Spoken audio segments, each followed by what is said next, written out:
कौन है 5 कन्याएं जिन्हें मिला था आजीवन कुंवारी रहने का वरदान।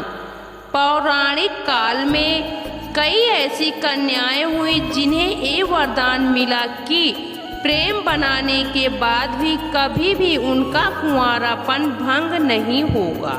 लेकिन सोचने वाली यह बात है कि इतना बड़ा वरदान किन कन्याओं को मिला और क्यों, बता दें। सबसे पहला नाम आता है अहिल्या देवी का। माता अहिल्या की कथा का वर्णन वाल्मीकि रामायण के बाल कांड में मिलता है। वो अत्यंत ही सुंदर, सुशील और पतिव्रता नारी थी। इनकी शादी ऋषि गौतम से हुई थी। दोनों ही पति पत्नी वन में रहकर अपनी तपस्या पर ध्यान करते थे। शास्त्रों की माने तो देवराज इंद्र ने गौतम की पत्नी अहिल्या के साथ पति की गैर मौजूदगी में छल से प्रेम किया था। लेकिन जब ऋषि गौतम को अनुभव हुआ कि अभी रात बची है और सुबह होने में समय है, तब वह एक बार फिर से आश्रम की ओर चले गए।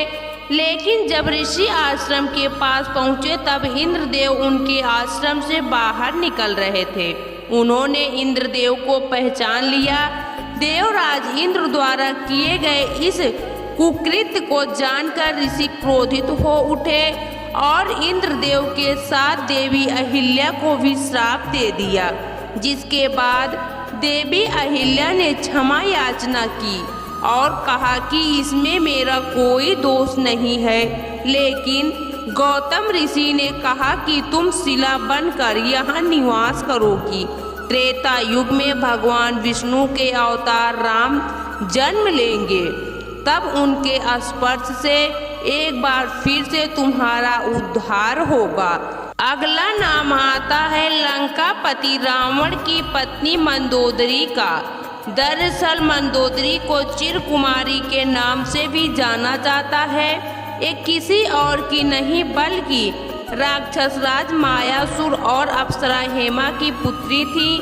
वहीं अप्सरा की पुत्री होने के चलते मंदोदरी अत्यंत खूबसूरत थी। वहीं पिता राक्षस कुल के थे, इसलिए वो आधी दानव भी थी।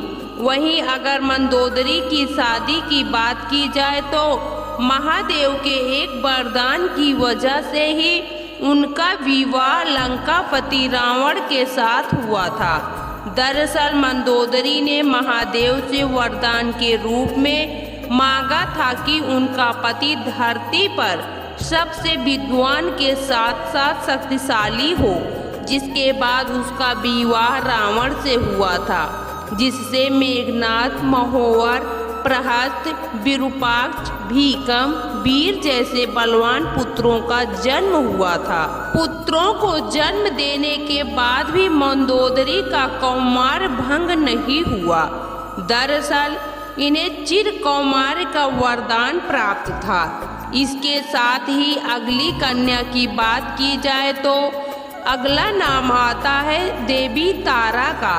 तारा के बारे में बहुत ही कम लोग जानते हैं। वह एक अप्सरा थी जो समुद्र मंथन के समय निकली थी। बाली और सुषेण दोनों ही इसे अपनी पत्नी बनाना चाहते थे। उस समय यह फैसला हुआ कि जो तारा के वामांग में खड़ा है वह उसका पति और जो दाहिने हाथ की तरफ खड़ा है वह उसका पिता होगा। जिसके बाद ही बाली का विवाह तारा से हो गया।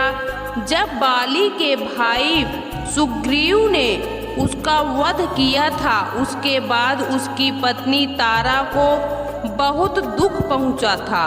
जब तारा को ये पता चला कि बाली को छल से मारा गया है तो उन्होंने श्री राम को कोसा और उन्हें श्राप दिया। श्राप के अनुसार भगवान राम अपनी पत्नी सीता को पाने के बाद जल्द ही खो देंगे। उसने यह भी कहा कि अगले जन्म में उनकी मृत्यु उन्हीं के पति यानी बाली के हाथों ही होगी।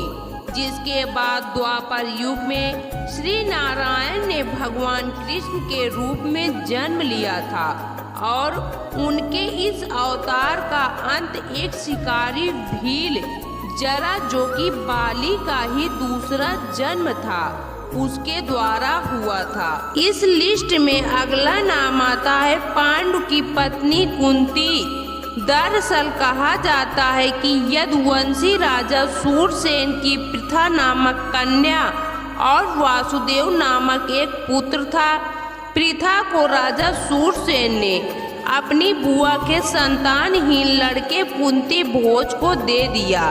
कुंती भोज ने उसी कन्या का नाम कुंती रखा। इस तरह कुंती अपने असली माता पिता से दूर हुई, जैसे कि राजा दशरथ ने अपनी पुत्री शांता को अंग देश के राजा रोमपद को गोद दे दिया था। कुंती अपने महल में आए महात्माओं की सेवा करती थी। एक बार वहां ऋषि दुर्वासा भी आए थे। कुंती की सेवा से खुश होकर ऋषिवर ने कहा, पुत्री, मैं तुम्हारी सेवा से अत्यंत प्रसन्न हुआ हूँ और तुझे एक ऐसा मंत्र देता हूँ जिसके प्रयोग से तू जिस देवता का स्मरण करेगी वह तत्काल तेरे सामने प्रकट होकर तेरी इच्छा पूर्ण करेंगे। इस प्रकार कुंती को एक अद्भुत मंत्र मिल गया।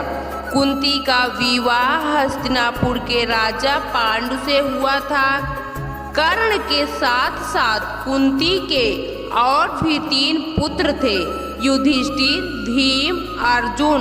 वहीं नकुल और सहदेव पांडु की दूसरी पत्नी माद्री के पुत्र थे। पौराणिक कथा कैसी लगी कमेंट बॉक्स में ज़रूर बताएं। वीडियो को लाइक करें, शेयर करें और हमारे चैनल को सब्सक्राइब करना न भूलें। वीडियो देखने के लिए आपका बहुत बहुत धन्यवाद।